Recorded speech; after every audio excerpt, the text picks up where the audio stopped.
Eh bien, ce score d'Apgar permet d'évaluer l'état de santé d'un nouveau-né à la naissance. Cette méthode d'observation a été proposée pour la première fois en 1952 lors d'un congrès d'anesthésistes par le médecin américain Virginia Apgar. Ce test est systématiquement pratiqué par les médecins ou les sages-femmes juste après l'accouchement. En pratique, voilà comment ça se passe. 1 minute après la naissance, puis de nouveau 5 minutes après, on évalue chez le bébé 5 critères. Sa fréquence cardiaque, sa respiration, ses réflexes, son tonus musculaire et enfin la coloration de la peau. Si l'enfant est noir, on regarde la couleur de la plante des pieds et de la paume des mains. Donc le prénom ? Capucine. Capucine, une vraie fleur. On vérifie l'Apgar. L'Apgar qui est le premier test qu'on fait. C'est un test visuel. On va faire la couleur, la tonicité et hop. Donc on lui donne 10 sur 10, pourquoi ? Parce qu'elle est tonique, la couleur est bien, le cœur est bien, tout c'est bien pour son Apgar. Le score est compris entre 7 et 10. Vous allez voir ça, ça signifie que l'enfant s'adapte normalement à la vie extra-utérine. Entre 4 et 7, ça veut dire que l'enfant a souffert pendant l'accouchement. Des soins seront alors pratiqués. On va par exemple le ventiler s'il a du mal à respirer. Et en dessous de 3, la situation est souvent critique et impose des manœuvres de réanimation plus lourdes. L'enfant est souvent inerte, cyanosé, autrement dit la peau est violacée parce qu'il manque d'oxygène. À ce stade, il faut rassurer les parents. Ce n'est pas parce que le score d'Apgar est mauvais que l'enfant ne se développera pas normalement. Ce score n'a donc pas de valeur sur le long terme.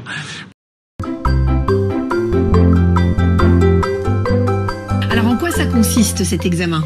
Alors on s'intéresse en fait à l'entièreté de ce bébé, mais surtout à ses fonctions vitales en fait. Donc s'assurer qu'il va pouvoir s'adapter tranquillement à la vie extra-utérine. Alors on montre un peu comment ça se passe avec Melchior qui est notre cobaye, le pauvre aujourd'hui. L'examen consiste à vérifier tout de la racine des cheveux jusqu'au dernier orteil. Donc, on commence par regarder la tête, les fontanelles, s'assurer qu'elles sont ni trop bombées, ni trop creusées. On regarde également la forme du crâne, il peut y avoir très fréquemment une petite bosse, c'était le cas d'ailleurs de moi. On regarde les clavicules, oh oui, t'as baillé. On regarde les clavicules aussi. Exactement, s'assurer qu'il n'y a pas de fracture des clavicules. Donc ça peut arriver à l'accouchement, une petite fracture des clavicules. Ouais. Absolument. Exactement. Ensuite, on regarde là je vais pas lui ouvrir la couche, mais on vérifie les organes génitaux, on vérifie que l'anus est perforé. Alors avant on mettait une sonde, mais maintenant on fait plus. On s'assure juste qu'ils expulsent bien leur premier méconium, tout à fait.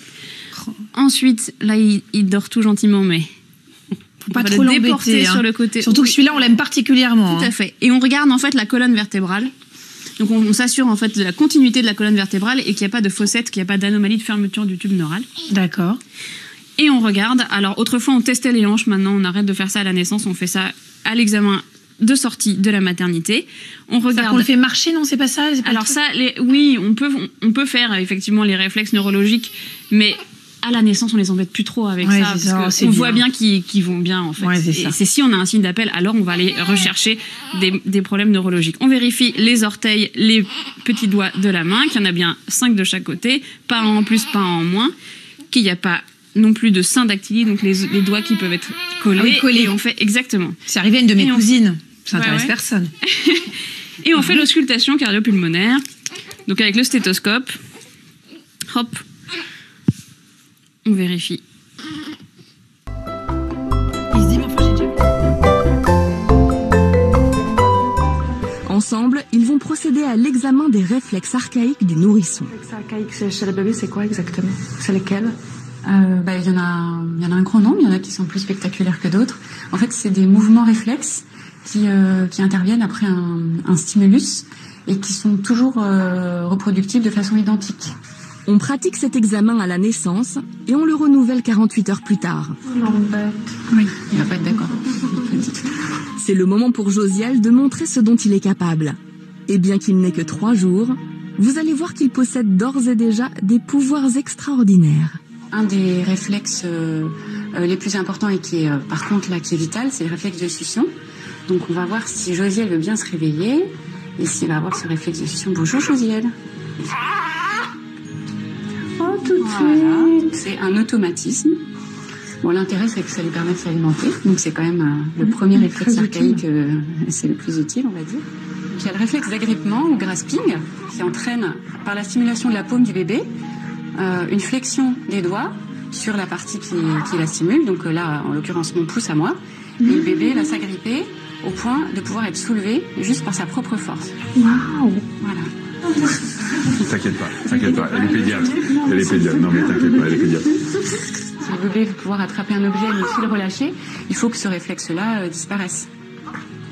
Il y a un autre réflexe qui n'a rien à voir avec ça, qu'on appelle le réflexe de Moreau. On peut considérer ça comme un réflexe de défense. C'est-à-dire qu'on va relâcher le bébé et il va se mettre à pleurer. Alors là, il l'a pas fait en entier. C'est le signe du parachutiste. C'est, je sais pas si on peut appeler ça comme ça. Il écarte ses bras. Normalement, il est censé écarter ses doigts, ouvrir ses mains, et ensuite les refermer et pleurer. Voilà. Il l'a fait de façon un petit peu dissociée, mais il l'a fait. Il y a la marche automatique aussi ? Alors la marche automatique, ça montre l'intégrité du système sous-cortical, donc ça passe par la moelle épinière et par le tronc cérébral. Voilà. Oh, le petit pas. Voilà. Et il marche, voilà. Il n'est pas du tout d'accord, mais il le fait. Arrêtez-le avant le mur. Voilà. Si je mets le bébé avec les bras le long du corps, qu'est-ce qu'il va faire ? Il va dégager son visage, il va remonter son bras du côté où il tourne la tête. Voilà. Et celui-là, quand il a soulevé la tête, c'est aussi pour qu'il ne s'étouffe pas pendant son exactement, c'est un réflexe pour dégager son nez, sa bouche, pour pouvoir respirer. Et il y a une autre chose aussi. Incroyable. Si je stimule un peu la plante de ses pieds, voilà, il dégage. Il pousse. Oh, c'est presque un réflexe de reptation. C'est presque rampé, quoi. Déjà, ça va être mieux. Voilà. Ces réflexes archaïques, ils disparaissent pourquoi ? Parce que le cerveau se développe ou parce que finalement, ils ne nous servent plus à rien ? On les a gardés, mais finalement, ils vont disparaître parce qu'il y a une zone du cerveau qui va se développer chez l'être humain, qui est le cortex, et qui va aider à prendre le contrôle sur ces réflexes qui ne sont pas du tout contrôlés. En revanche, s'ils ne disparaissent pas, c'est un signe inquiétant. Et en général, on dit que s'ils persistent à 4 mois, on commence à se poser un peu des questions.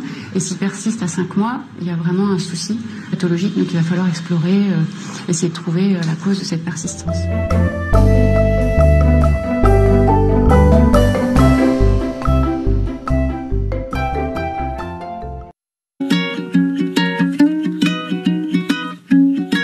Bonjour Dr Bouglet, aujourd'hui nous avons choisi le thème du dépistage auditif en maternité. Est-ce que vous pouvez nous dire pourquoi ce dépistage a été mis en place ? Un nouveau-né sur 1000 est concerné par un problème d'audition.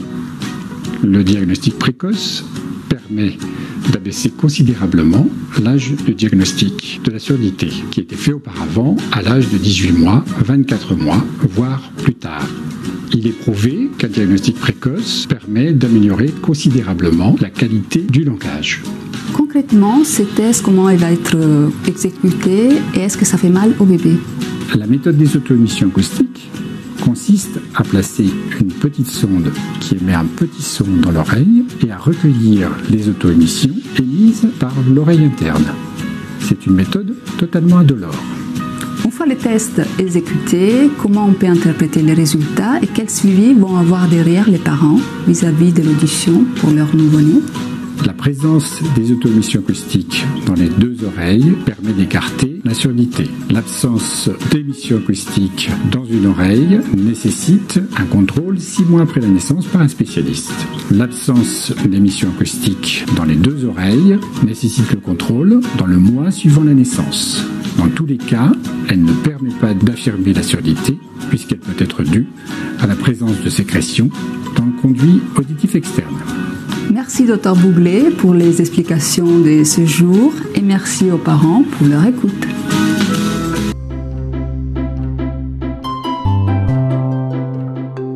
Du sucre contre la douleur et le regard bienveillant de maman pour se donner du courage. À 3 jours de vie, Gabriel va connaître son premier prélèvement sanguin. Il faut quand même remarquer qu'il ne dit rien. Sur un papier buvard, la sage-femme récupère quelques gouttes de sang et le test est déjà fini. On ne connaît pas encore les résultats, mais on sait déjà que Gabriel a passé cette épreuve avec brio, un bébé modèle. Celui-là est particulièrement sage et sympa avec moi, il n'a pas pleuré du tout. Comme Gabriel, près de 30 millions de nouveau-nés ont pu bénéficier du dépistage néonatal depuis sa création. Le test se fait en intraveineux ou à l'aide d'une petite piqûre au talon. Aujourd'hui, 5 maladies sont systématiquement dépistées. La phénylcétonurie, l'hypothyroïdie congénitale, l'hyperplasie congénitale des surrénales, la drépanocytose et depuis 2002, la mucoviscidose. C'est des maladies qui ne se manifesteront qu'au bout de plusieurs semaines, voire plusieurs mois, voire plusieurs années d'évolution, qui sont des maladies qui sont graves, toutes qui sont graves, et pour lesquelles on a des moyens soit de traitement complet, soit en tout cas d'amélioration de la prise en charge, et que plus tôt on dépiste ces maladies, moins les séquelles seront importantes. Tout barre, puis